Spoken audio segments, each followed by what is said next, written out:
আমরা যারা ওলির বাড়িতে যাই আমরা জানি কিছুদিনের মধ্যে অনেকগুলো দরবার ভেঙে দেওয়া হয়েছে, জানেন না আপনারা? হ্যাঁ। আমার কথায় কষ্ট পাইতেছেন বাবারা? কষ্ট পাইতেছেন? আচ্ছা, আলহামদুলিল্লাহ। আমরা অনেকেই বলি আমি নবীর উম্মত। মুসলমান বা ইসলাম ধর্মে যারা আছি তারা সকলেই মনে করি আমাদের শেষ নবী আখেরি নবী হযরতে আহমদ মুস্তফা মোহাম্মদ মুস্তফা সাল্লাল্লাহু আলাইহি ওয়াসাল্লাম এই নবীর উম্মত দাবি করেও আমরা যে অপকর্মের সাথে নিজেকে লিপ্ত রাখি, আসলে কি প্রকৃতপক্ষে আমরা নবীর উম্মত? নাকি নবীর উম্মত হতে হলে আমাদের অন্য কোনো দরজায় যাইতে হবে, অন্য কোনো রাস্তায় যাইতে হবে? যদি অন্য কোনো রাস্তায় যেতে হয় তাহলে ওই রাস্তাটা আসলে কোন? যদি সেই রাস্তায় যাইতে হয় অবশ্যই সেই দেশে একটা রাজত্ব আছে, রাজা আছে, রাজার প্রজাও আছে, অনেক কিছু আছে না? আমার একটু জানা দরকার সেই দেশের রাজাকে, সেই দেশের মন্ত্রীকে, সেই দেশের সেনাপতিকে। যেই দেশে গেলে আমি নবীর উম্মত হতে পারবো, আমি এক সহজ সরল দেশের সন্ধান পাবো। এই দরবার হতে আজকের পালা হচ্ছে গুরু ভক্তের পালা। হ্যালো, বাহ। বাংলাদেশের এই প্রজন্মে যিনি অত্যন্ত সুখ্যাতি অর্জন করেছেন তার আদবতার মাধ্যমে, সঙ্গীতের মাধ্যমে, বাহ বাহ। আমার মা জননী খাদিজা ভান্ডারী ভক্তের ভূমিকা অবতীর্ণ হয়ে তার কর্তব্য কাজগুলি অত্যন্ত চমৎকার করে করলেন। আমার গুরুর প্রতি সম্মান রেখে আমি আমার পালা গান শুরু করব। ধন্যবাদ সকল।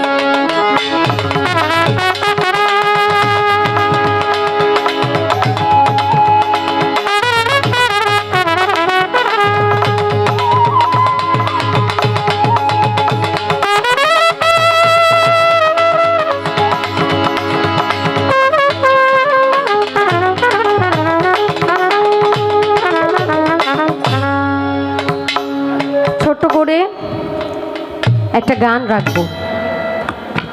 গানটা হলো এমন, আমরা যারা ওলির বাড়িতে যাই আমরা জানি কিছুদিনের মধ্যে অনেকগুলো দরবার ভেঙে দেওয়া হয়েছে, জানেন না আপনারা? হ্যাঁ। আমার কথায় কষ্ট পাইতেছেন বাবারা? কষ্ট পাইতেছেন?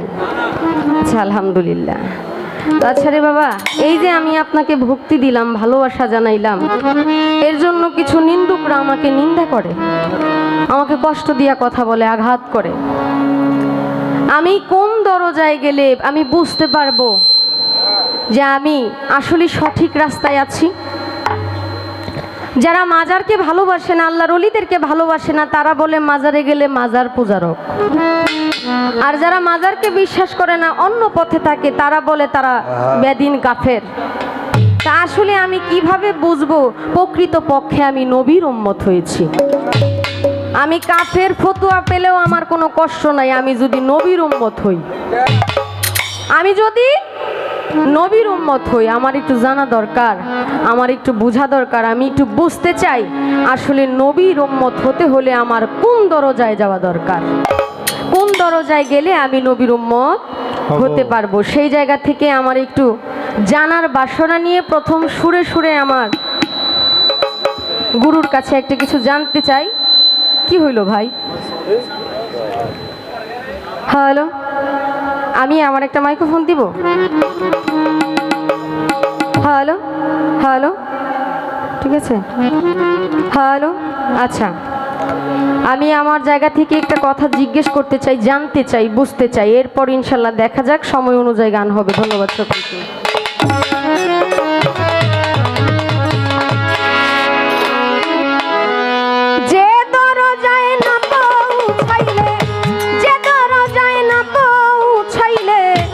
নবীর উম্মত হবে না, নবীর উম্মত হবে না, দয়া করে বলো গুরু সেই দরজার নমুনা, দয়া করে বলো গুরু।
যে পৌঁছাইল কোন দরজা লাভ করিল সে দরজায় যে পৌঁছাইল কোন দরজায় নাম বুঝাইল সেই দরজায় যে পৌঁছাইল কোন দরজা লাভ করিল কোন দরজা খুলে গেল কোন দরজা খুলে গেল কোন দরজা খুলে গেল জানতে মনে বাসনা আমার জানতে মনে বাসনা দয়া করে বলো গুরু সেই দরজার নমুনা দয়া করে বলো গুরু ও সেই দরজার নমুনা দয়া করে বলো গুরু সেই দরজার নমুনা দয়া করে বলো গুরু দয়াল নবীর শেষের উক্তি রেখে গেলেন একটি কিস্তি দয়াল নবীর সাথে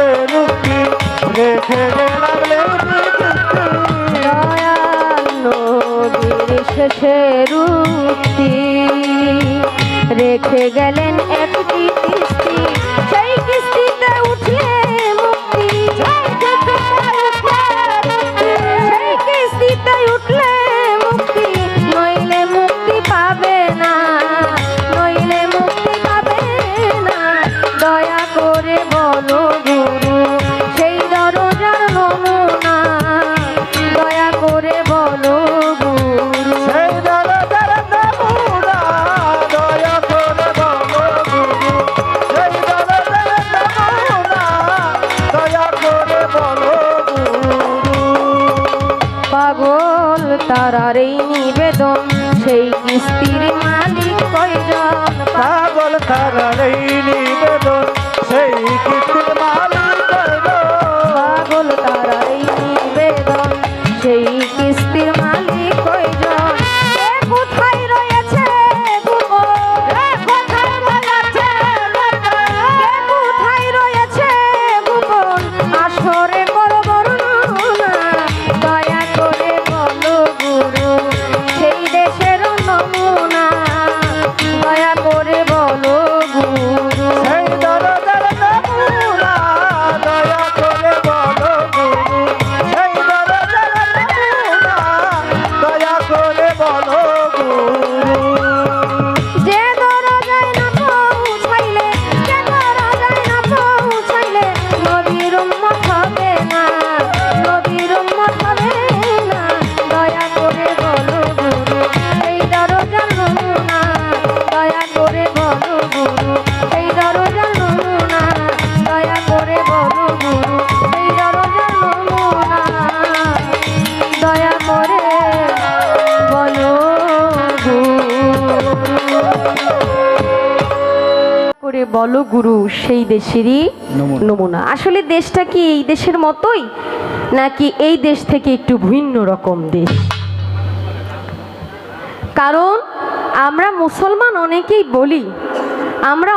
বলি আমি নবীর উম্মত মুসলমান বা ইসলাম ধর্মে যারা আছি তারা সকলেই মনে করি আমাদের শেষ নবী আখিরি নবী হজরতে আহমদ মুস্তফা মোহাম্মদ মুস্তফা সাল্লাল্লাহু আলাইহি ওয়াসাল্লাম এই নবীর উম্মত দাবি করেও আমরা যে অপকর্মের সাথে নিজেকে লিপ্ত রাখি আসলে কি প্রকৃতপক্ষে আমরা নবীর উম্মত নাকি নবীর উম্মত হতে হলে আমাদের অন্য কোনো দরজায় যাইতে হবে অন্য কোনো রাস্তায় যাইতে হবে যদি অন্য কোনো রাস্তায় যেতে হয় তাহলে ওই রাস্তাটা আসলে কোনটা যদি সেই রাস্তায় যাইতে হয় অবশ্যই সেই দেশে একটা রাজত্ব আছে রাজা আছে রাজার প্রজাও আছে অনেক কিছু আছে না আমার একটু জানা দরকার সেই দেশের রাজাকে সেই দেশের মন্ত্রীকে সেই দেশের সেনাপতিকে যেই দেশে গেলে আমি নবীর উম্মত হতে পারবো আমি এক সহজ সরল দেশের সন্ধান পাবো আমি যে গানটি করলাম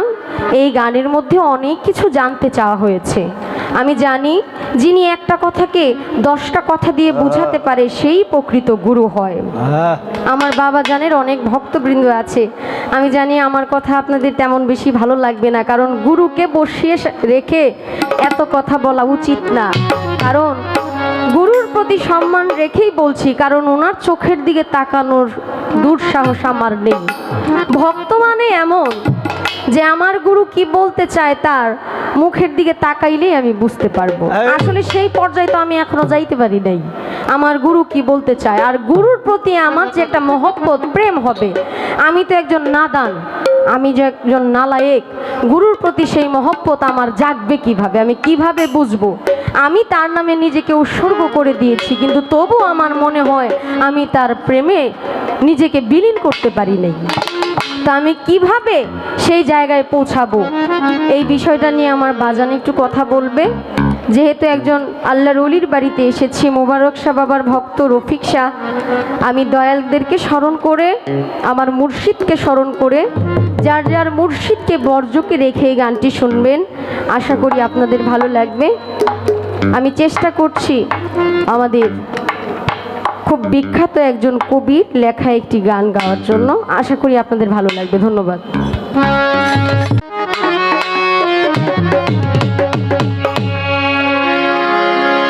আমি আমারে বেচা দিছি, আমারে বেচা দিছি, মাঝ ভান্ডারে যাই রে, আমার কিছুই নাই, আমার কিছু নাই, মুবারক শাহ আমার কিছু নাই। আমারে বেচা দিছি, আমারে বেচা দিছি, ভান্ডারে যাই রে, আমার কিছু নাই, আমার কিছু নাই রে, আমার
আজকে আমাদের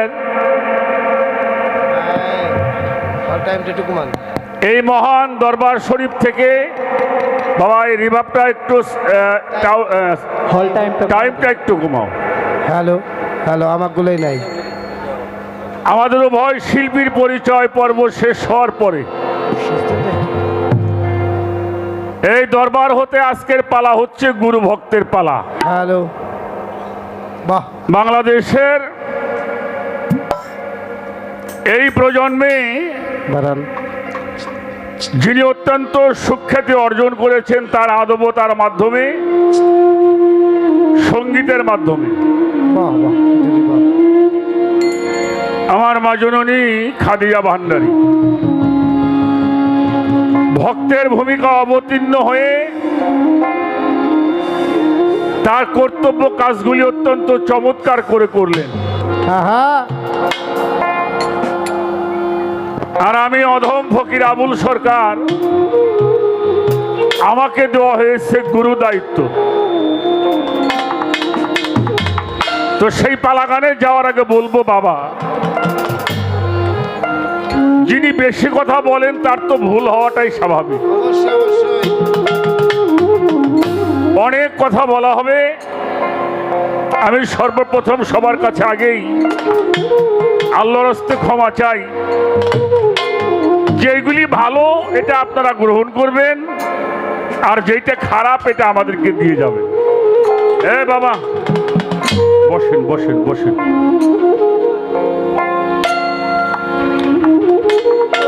যত বড় ওয়াজিয়ান, যত বড় বক্তা, যত বড় শিল্পী হোক,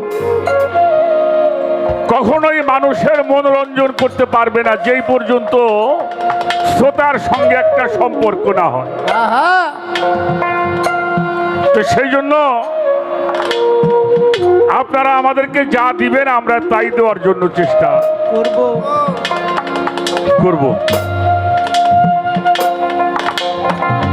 আমি একটি গান করেছি, বন্ধনার একটি গান, একটি মহতের গান।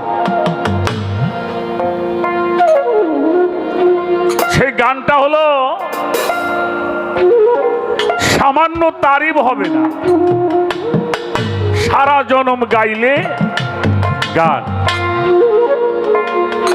চিন্তা করেন, আস্তে আস্তে, হিন্দু মুসলমান, আবার পরেও বলছি চিন্তা করেন যত জ্ঞানবান জ্ঞানবান।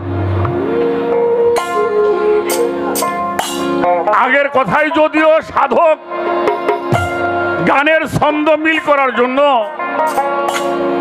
রেখেছেন, পরবর্তী যেই কথা বলা হয়েছে এখানে আর হিন্দু মুসলমানের কোনো কথা নাই, সব গোত্রের মধ্যে জ্ঞানী মানুষ আছে। অবশ্যই আছে। হাই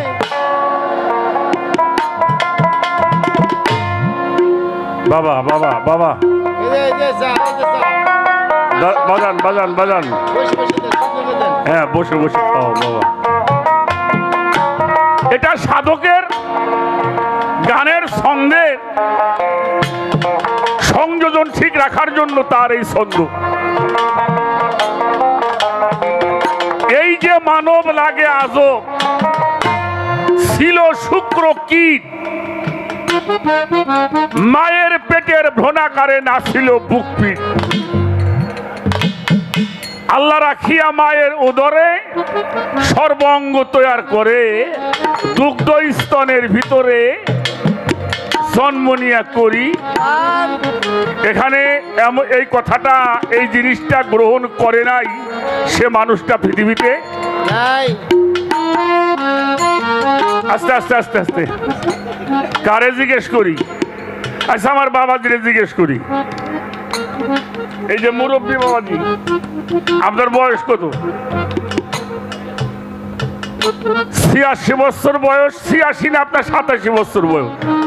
এক বছর বাড়াই দিলাম। এ রাখেন, এই বাবাজির বয়স হলো 86 বছর। এটা দুনিয়া আইছে তারপরে, এর আগেও তো প্রায় 1 বছর মার গর্বে ছিল। কি তাহলে 86 বছর না 87 বছর বয়স? হ্যাঁ, 87 বছর না। আচ্ছা, 88 বছর আগে উনি হিন্দুরা মুসলমান ছিল। খাইছে আল্লাহ। এখন কি হ্যাঁ? কই? এর বাবা কইতে পারবো না। কি আমার কথাটা বুঝতে পারছেন? তাহলে এজন্য আল্লাহ তাআলা বলেছেন, আমি ওই গোত্র তখন ধ্বংস করি নাই যেখানে আমি রসুল প্রেরণ না করিয়াছি। ওই এলাকা, ওই গোত্র তখনও ধ্বংস করি নাই আমি যতক্ষণ পর্যন্ত সেখানে রসুল প্রেরণ না করেছে। আর যখনই সেই রসুল সেখান থেকে আঘাত পেয়ে চলে গিয়েছেন, আল্লাহ সেখানে গজব নাজিল করেছেন। সেই জন্য বাবা, মানুষ যদি হওয়া যায়, যতক্ষণ হিন্দু মুসলমান বৌদ্ধ খ্রিস্টান এই জাতের সাইনবোর্ড যতক্ষণ পর্যন্ত মাথার মধ্যে আছে, ততক্ষণ পর্যন্ত মানুষ হওয়া যাবে না। যাবে যাবে মানুষ বড় কঠিন জিনিস। আমাদের ময়মনসিংহের একজন সাধক কবি জালালউদ্দিন খাঁ সাহেব, তার একটা গানে আছে, হাত পাও নিয়ে জন্ম নিলেই মানুষ বলে কয় না তারে, মানুষ হইতে কয়জন পারে পারে। যত সব পশু পাখি ভূত পিচাস নাই রে বাকি, কালেতে সবাই দেখি মানুষ আকার ধরে। লক্ষ জনই ভ্রমণ কইরা মানুষ হয় তার পরে, মানুষ পশু যাই রে সেনা কেবল স্বভাব কর্ম অনুসারে। আমার কথায় কেউ কষ্ট নিয়েন না। এক সময় আমাদের দেশে সোনের ঘর বেশি ছিল। একটা ইউনিয়নের মধ্যে 5টা বাড়ি পাওয়া যেত, টিনের ঘর ছিল, ঠিক না? আচ্ছা, এখন কি সোনের ঘর আছে? হ্যাঁ, টিনের ঘর এখন বেশি পাওয়া যায় না, বিরাই বিল্ডিং হওয়া দূরছে, ঠিক না? এখন বাইসাইকেলের চাইতে মোটর সাইকেল বেশি। কথা কন না কেন? হ্যাঁ, দেখবেন কিছু পোলা মানে গাড়ি চালায়, গাড়ি কিনছে 5 বছর ধরে, কিন্তু পাশার মধ্যে লেখা আছে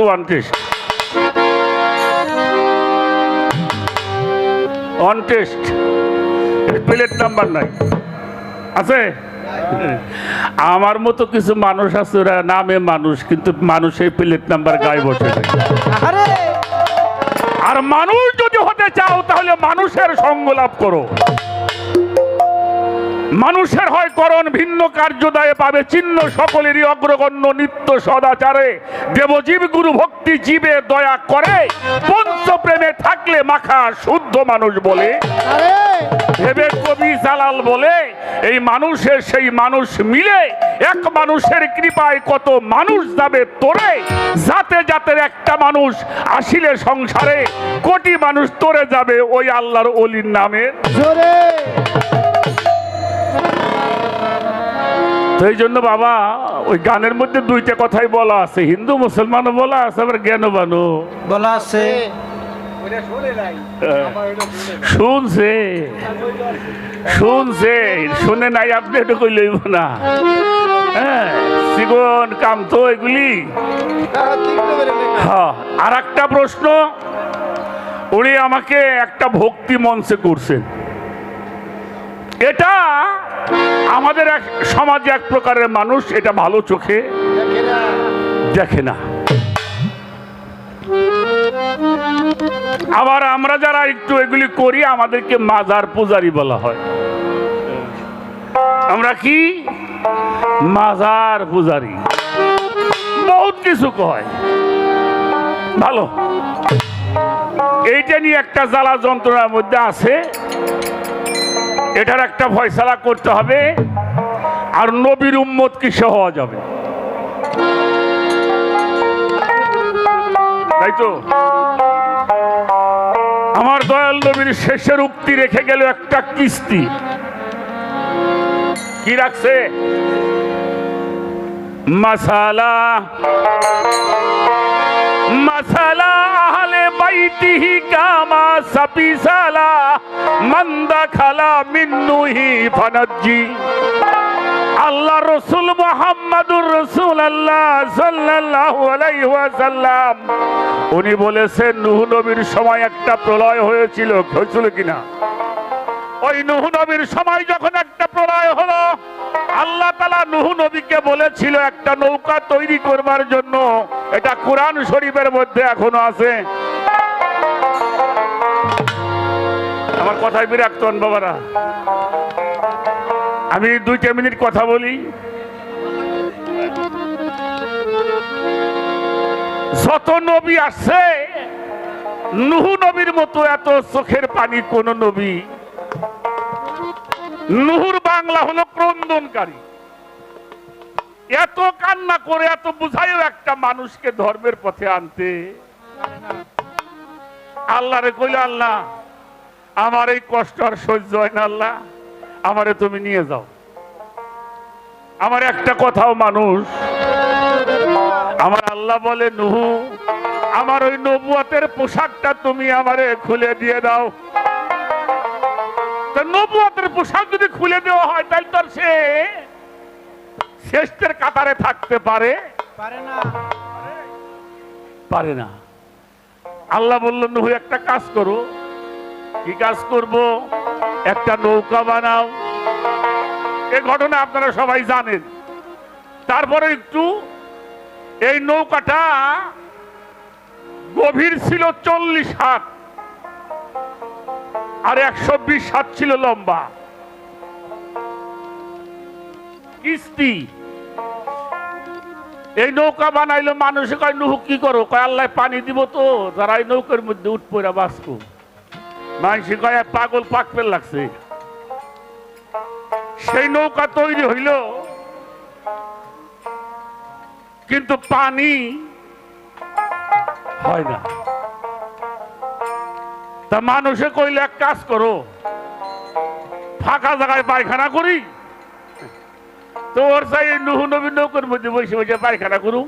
এটা সোয়াব হইব, কাম হইব। আমার কথাগুলি কেউ খেয়াল করে শুনবে। এই নূহ নবীর নৌকা পায়খানা করতে করতে মানুষ ভরে ফেলেছিল।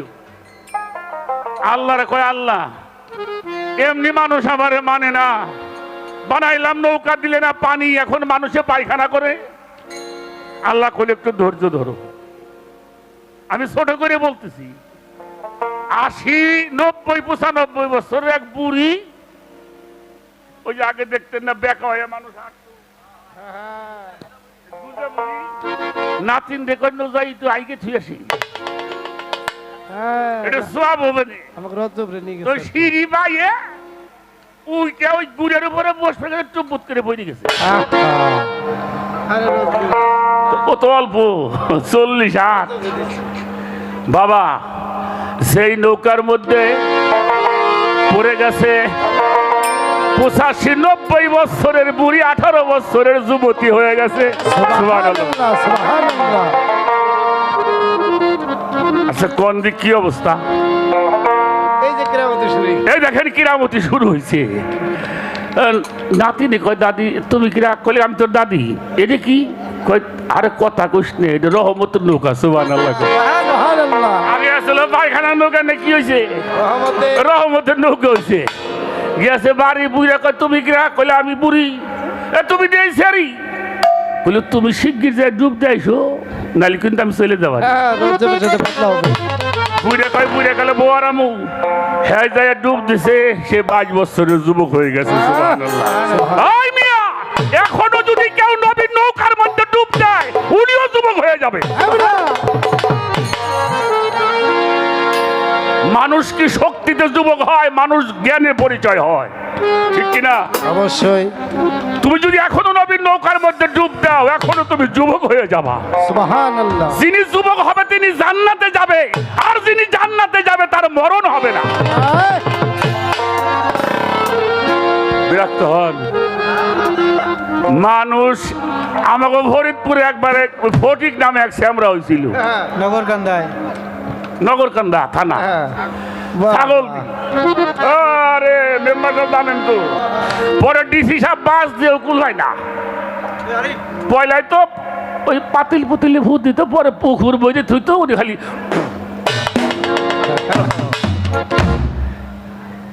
তাই এই অবস্থা। আর দেখেন দুনিয়ার যা বুই যারা আসলে ডুব দিয়ে সব, জীবন নেওয়া শুরু করলো। কারো অসুখ বেশি গলি খায় হাইরে যায়,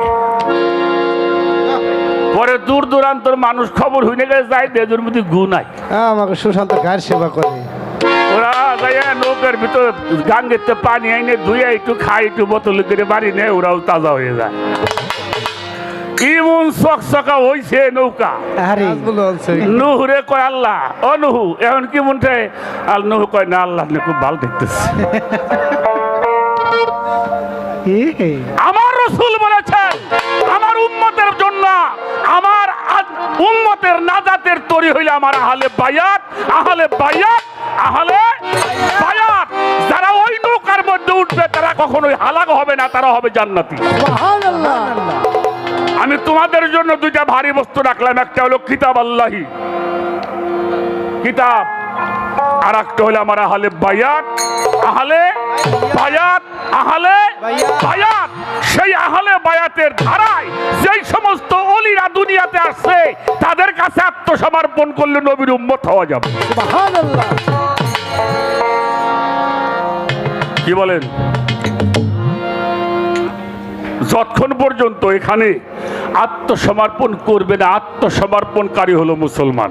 আহা আত্মসমর্পণকারী মুসলমান কার কাছে করবেন?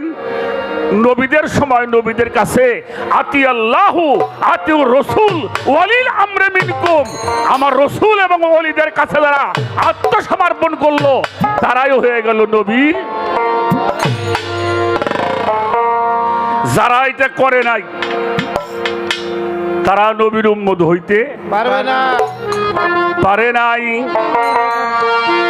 এই জন্য বাবা, মুসলমান যদি হতে চাও আগে আত্মসমর্পণ করতে হবে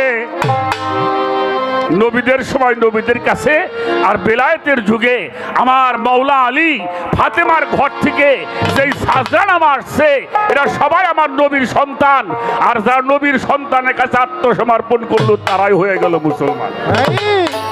এরা হইল নবীর নবীর উম্মত কারে কয়? নবীর মতে যার মত তিনি হইল নবীর নবীর মতে যার মত।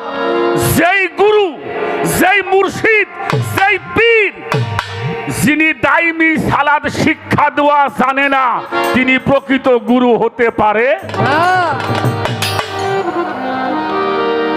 পবিত্র কোরআন শরীফের সূরা মারিজের 23 নম্বর আয়াত আল্লাহ বলেছেন, ইন্নাল মুসাল্লিনা আল্লাযিনা হুম আলা সালাতিহিম দাইমুন। অর্থাৎ যারা দাইমি সালাত শিক্ষা দেয় তারাই হলো প্রকৃত গুরু। যিনি দাইমি সালাত শিক্ষা দিতে জানে না, দাইমি সালাত যে বোঝে না, তিনি প্রকৃত গুরু হইতে পারে না। আমার একটা গান মনে পড়ছে, গানটা গাইয়ে বসে পড়ব। আলহামদুলিল্লাহ।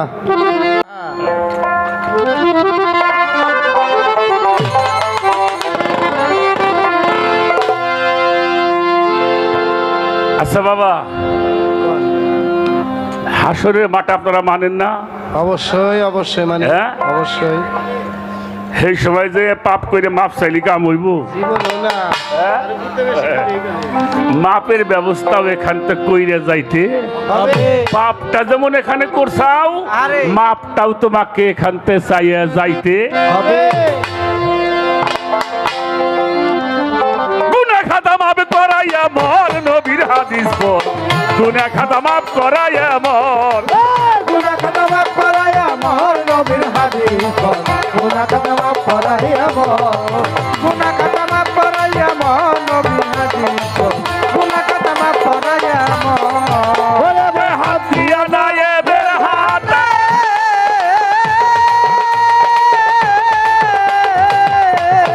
ও বলো হাত দিয়া নায়েবের হাতে দাখিল হইয়া হালে বায়াতে, জাহেলাতে মরণ হয় না তার, নবীর হাদিস পড়।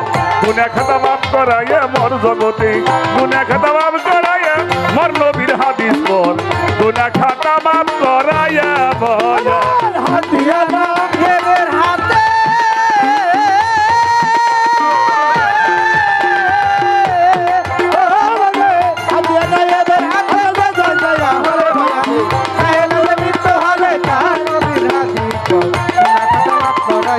মন ওরে গুনাহ খাতা মাফ করাইয়া মন নবীর হাজির কর গুনাহ খাতা মাফ করাইয়া মন বাবা দেখো ছোট বাজাও সেরেক করতে পারে মানুষে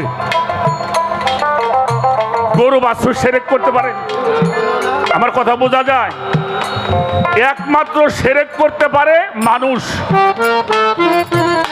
আমি কোরআন শরীফে দেখেছি আল্লাহ বলেছেন সমস্ত সৃষ্টি আমাকে সেজদা করে।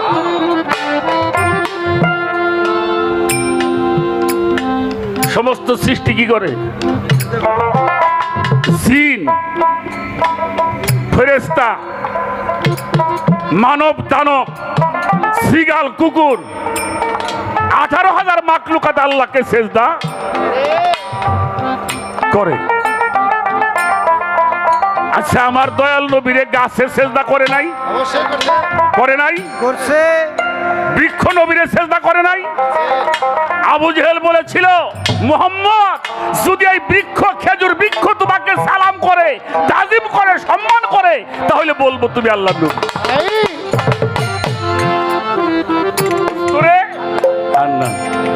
উনি আঙ্গুল দিয়ে ইশারা করছিলেন গাছটা নাচতে নাচতে সে নবীর কদম মোবারকে পড়ে। সুবহানাল্লাহ।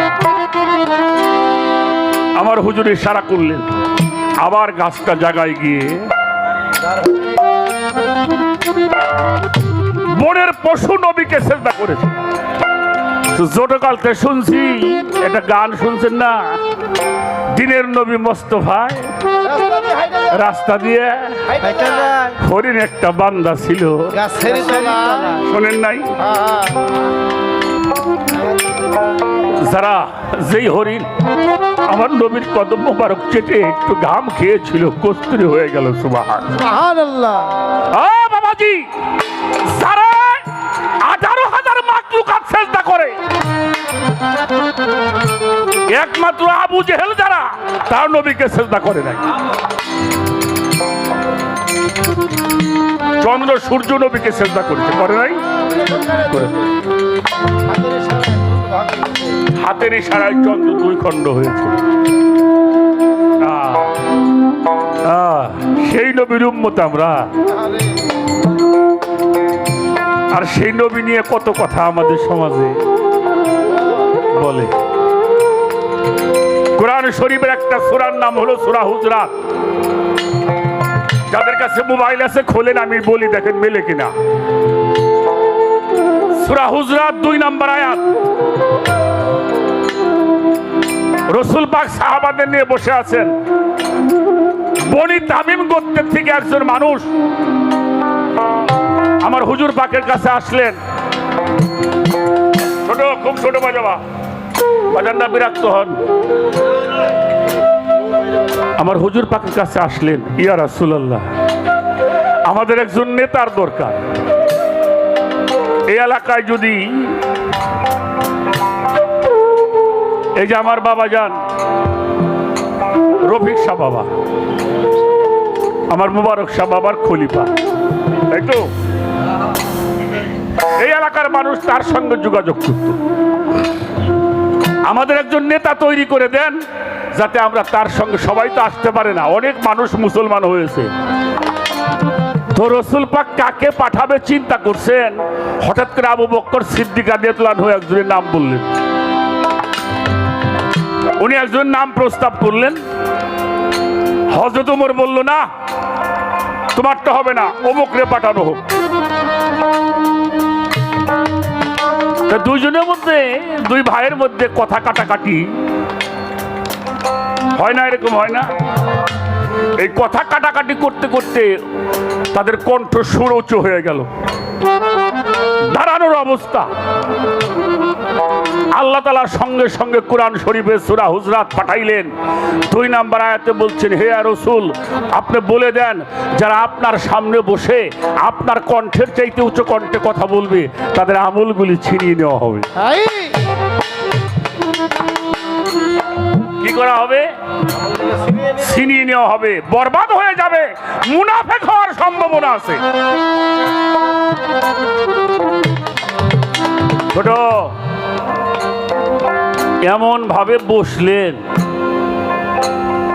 এরপরে যতদিন দুইজন দুনিয়াতে বাঁচছেন, আবু বকর সিদ্দিক তো কথা বলতো একেবারেই ছোট, আর হযরত ওমর উনি একটা কথা বললে জিজ্ঞেস করতো, আরে ভাই কি কইলে একটু জোরে করে কও না। দেখেন তাদের আদব। এই আয়াতের তাফসীর করেছেন, এই তাফসীরটা প্রত্যেক মসজিদ ঘরে আছে, আপনারা দেখবেন তাফসীরে মারফুল কোরআন। সৌদি আরবের বাদশাহ ফাহাদ বিন আব্দুল আজিজ হারামাইন শরীফ মদিনা মুনাওয়ারা থেকে প্রকাশ করেছেন, এটা হাজিকে উপহার দেয়। হ্যাঁ? প্রত্যেকটা মসজিদ ঘরে আছে, আপনারা দেখবেন পরে। এরপরে এই তাফসীরের মধ্যে লিখেছেন, আল্লাহ রসুল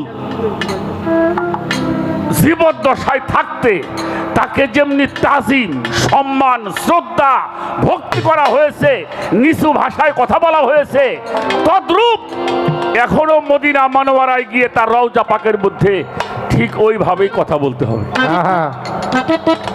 ছোট্ট আওয়াজে, উচ্চবাচ্য করা যাবে না।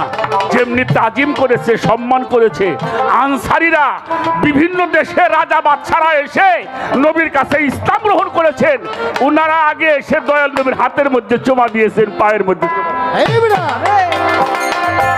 এটা তো মুসান্নাফে আব্দুর রাজ্জাক সাহেবের কিতাবের মধ্যে আছে, সিয়াসত হাদিসের মধ্যে আছে।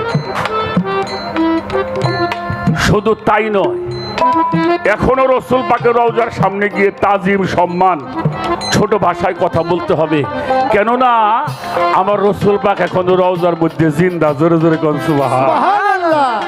রওজার মধ্যে এই আয়াতের তাফসীর করতে গিয়া লিখছেন হক্কানি আলেম উলামা, যারা হক্কানি রব্বানি আলেম উলামা, সুফিদের পীর মাশায়েখদের সাথেও তেমনি আদব সম্মান রক্ষা করে চলতে হবে। কেন চলতে হবে? তারা হইল আমার রসুলের ওয়ারিস।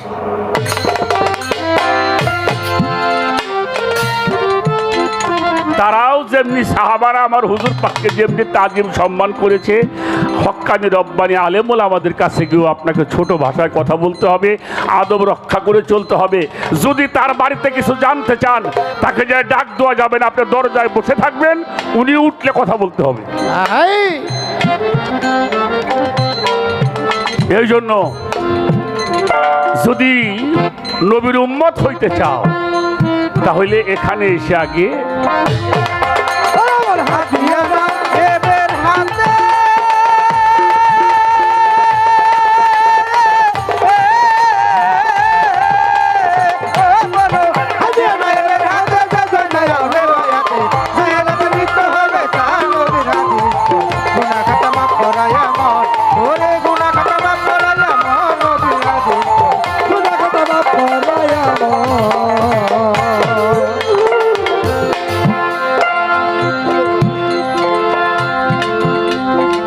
ভবের পরে থাকতে তাজা,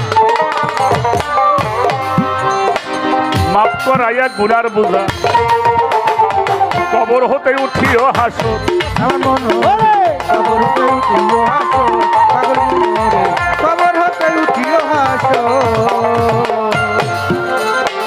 ভবের পর থাকতে তাজা, তুমি মাফ করাইয়া গুনার বুঝাবে, কবর হতে উঠিও হাসো, পাগল মনোরে কবর হতে উঠিও হাসো, আসান মনোরে কবর হতে উঠিও হাসো। করে কেউ করবে না জিজ্ঞাসা,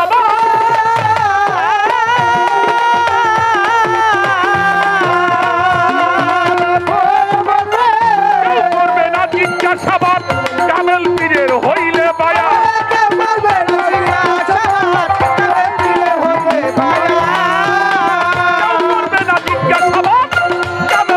হইলে বায়া, সালাম দিলে ফেরেশতায় আল্লাহ রাশিয়া, সালাম দিলে ফেরেশতায় আল্লাহ রাশিয়া।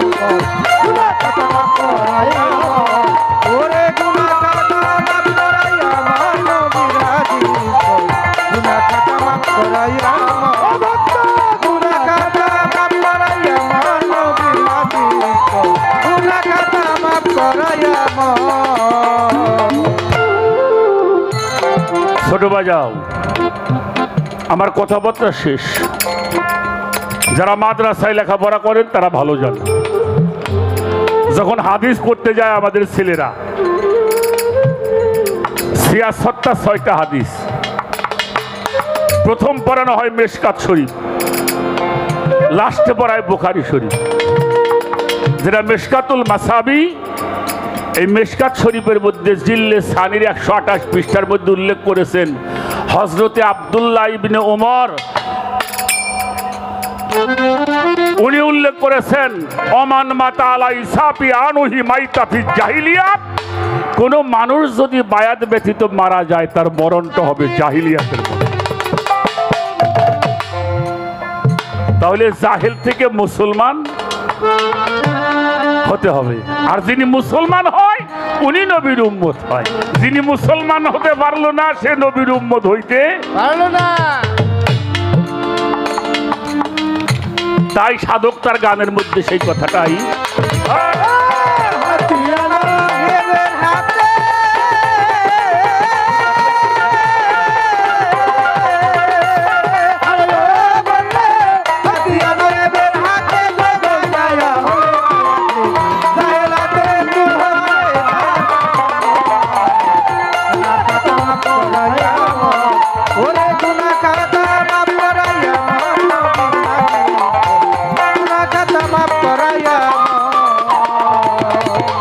কোরআনের কথা নিয়া গান লেখিল হাসান মিয়া, দয়া পাইয়া খাজা ইসরাইল শাহ।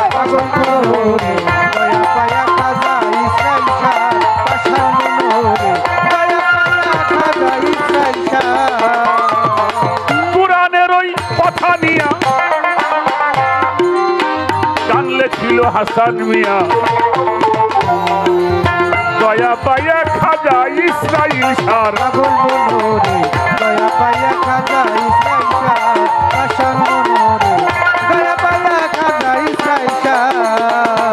এইভাবে যে মানে না পীরের কথা,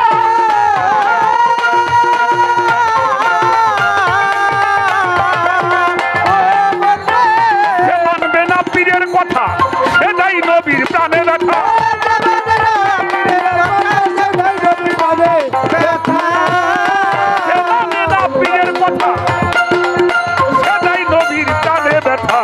নবীর জন্য আল্লাহ হয় বেজার গো, নবীর জন্য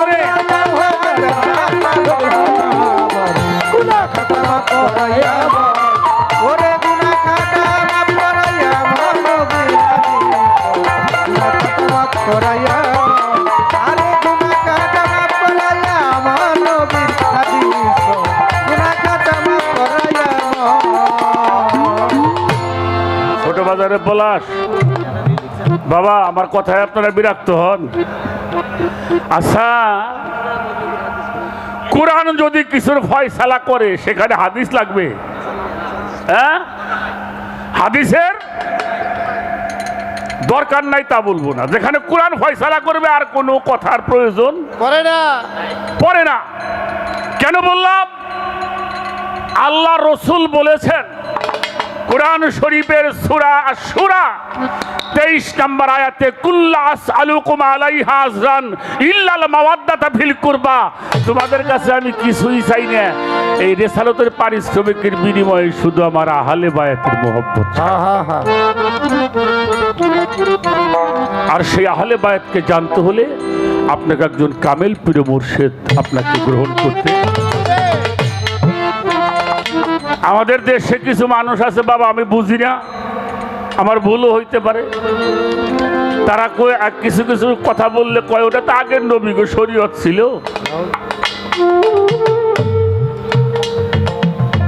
কোরআন শরীফের মধ্যে একটা সূরা আছে বাবা, আমি যতটুকু জানি পড়ছি, আরো থাকতে পারে, 2টা সূরা নাজিল হয়েছে সম্পূর্ণ একবারে। তার একটা হইল সূরা ফাতিহা, যা ছাড়া নামাজ হয় না। হয় যে নামাজি পড়েন সেখানে হইতে। আর একটা সূরা নাজিল হয়েছে সূরা ইউসুফ, এটা নাজিল হয়েছে সেজদার কারণে। এই ইউসুফ নবী, ইউসুফ নবী না, ইউসুফ কি নবী, ওনার বাবার নাম হলো ইয়াকুব, তাহলে ছেলেও নবী বাবাও নবী। আমি কি আটো কথা বলতে পারুম? পারুম? ইউসুফ নবীরে কয় ভাই? হ্যাঁ, 11 ভাই। ইউসুফরে দিয়ে 11 জন।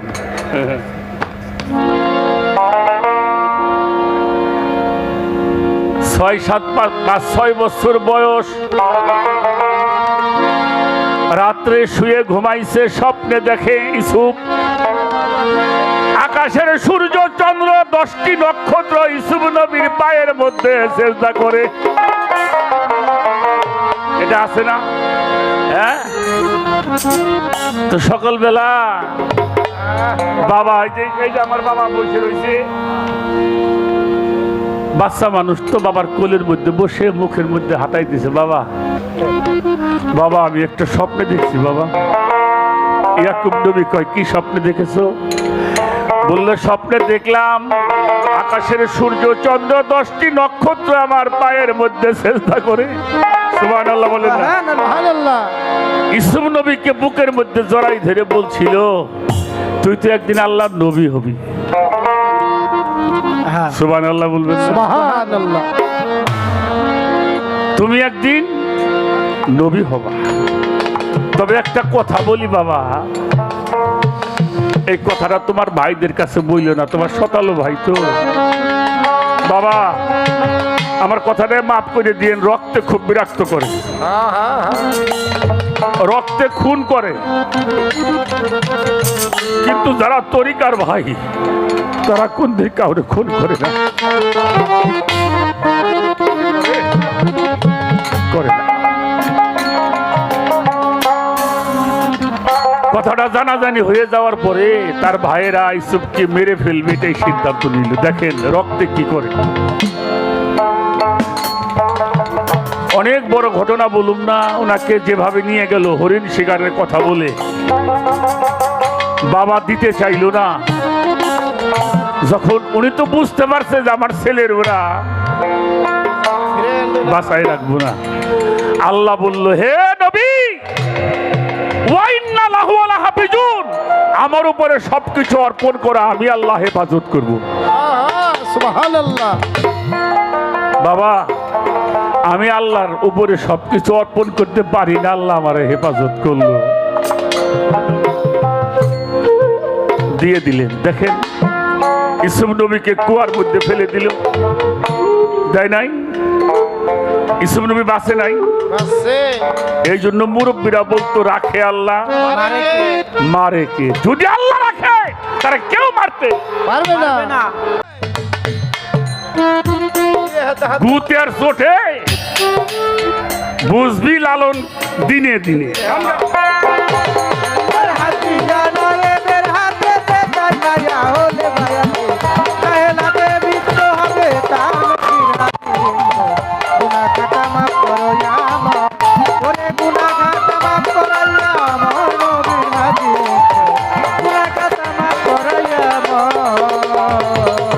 পীরের হাতে হাত দেবো না, পাশের গুনা আর রবে না, সামনে যাইয়া হুকুম তামিল কর। পাগল বনরে সামনে তাহার হুকুম তামিল কর, পাষাণ বনরে সামনে তাহার হুকুম তামিল কর।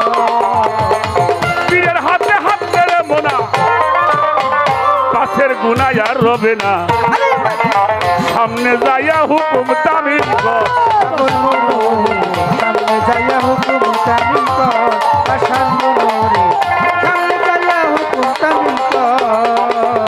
তোর মুর্শিদ যদি কইরা দেয় মার,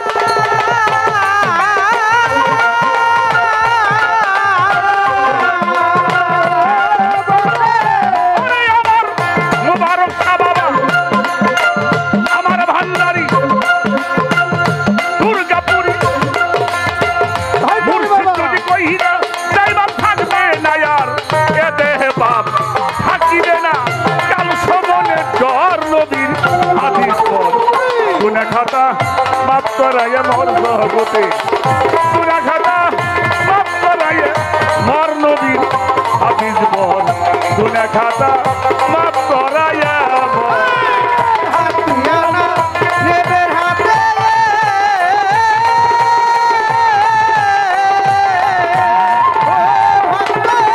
হাতিয়ানা রেবের হাতে বসে মায়া চাহেলাতে লিপ্ত হবে তার নবী হাদিস গুনাহ খাতা মাফ করায়া ওরে গুনাহ খাতা মাফ করায়া নবীর হাদিস গুনাহ খাতা মাফ করায়া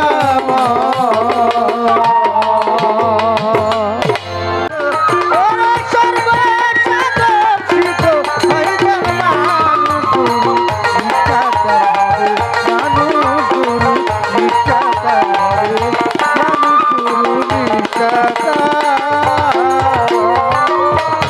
আপনারা কোরআন শরীফ দেখবেন আগেকার নবী যারা ছিল তাদের উম্মতকে বলা হতো হাওয়ারি, ঈসা নবীর উম্মতকে বলা হতো হাওয়ারি, আর আমার নবীর উম্মতকে বলা হতো সাহাবা।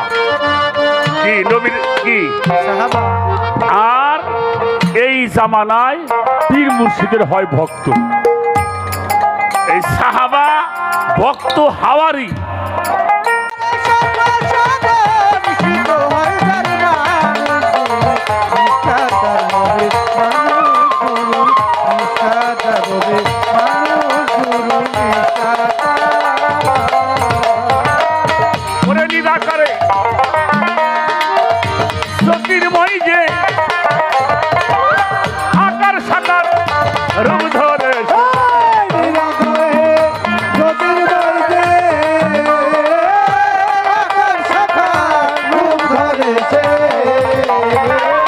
নিরাকারে জ্যোতির্ময় যে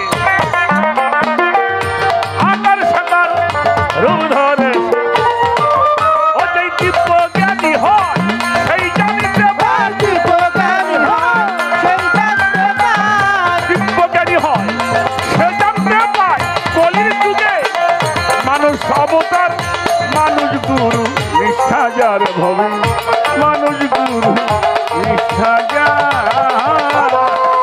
সর্বসাদর্শিত ওরে সর্বসাদর্শিত হইবেন মানুষ গুরু নিষ্ঠাতার হবে মানুষ গুরু নিষ্ঠাতার। বহু তর্ক দিন বয়ে যায় বিশ্বাসে ধন নিকটে পায় বহু তর্কে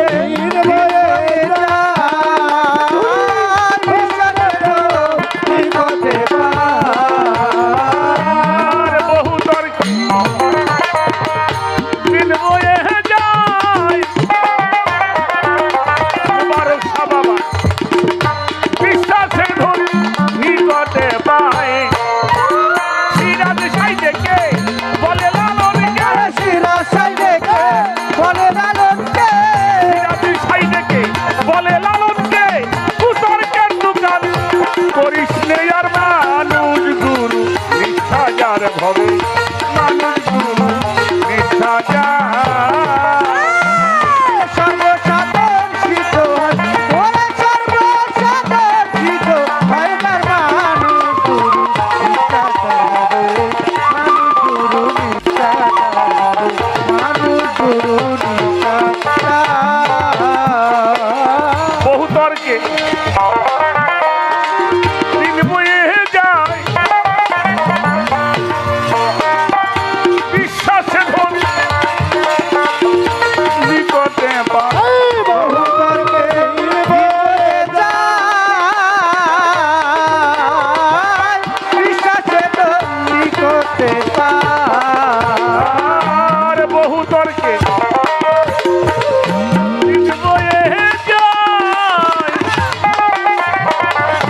বিশ্বাসে ধন নিকটে পায় সিরাজ সাইডেকে বলে লালনকে সিরাজ সাইডেকে বলে লালনকে সিরাজ সাইডেকে বলে লালনকে কুতর্কের দোকান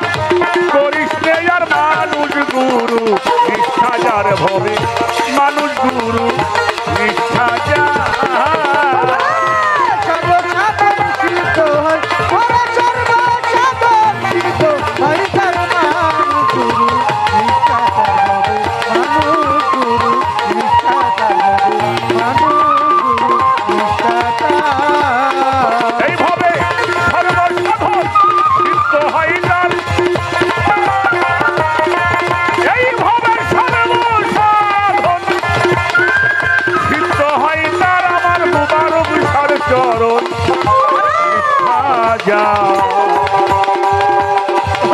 আমার রফিক সার চরণ নিষ্ঠা যান আমার ভান্ডারীর চরণ নিষ্ঠা যান আমার সবদুল চান্দের চরণ নিষ্ঠা যান